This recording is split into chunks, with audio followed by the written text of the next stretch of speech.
natin para sa lagay ng ating panahon ngayong hapon po ng June 21, 2024 na kung saan sa ngayon ay patuloy pa rin ang pag-ihip ng habagat dito sa ating bansa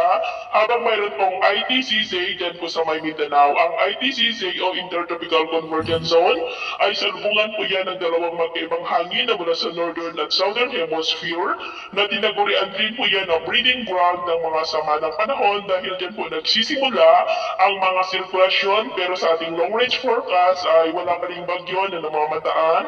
na tatawid po dito sa ating bansa hanggang po sa matapos ang buwan na ito ay posibleng storm free pa rin po tayo. At sa lagay ng ating panahon ngayong hapon ay maayos ang panahon sa malaking bahagi ng bansa pero may tsansa pa rin ng maulap na kalangitan with isolated rain sa may Ilocos Region, Cordillera, ilang bahagi ng Cagayan, Central Luzon, Metro Manila, Calabarzon, Mimaropa, Bicol Region, Capiz, Northern Negros, Eastern Samar, Zamboanga Peninsula, Northern Mindanao, Caraga, Davao Region at Sorsogon.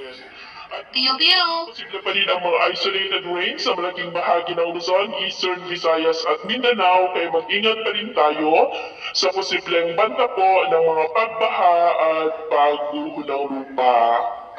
At sa ating naman pong mga baybayin, wala naman po tayong nakataas na namang gale warning signals, pero iba yung pag-iingat lamang po kung papalaot tayo para mas makaiwas sa mga sakunang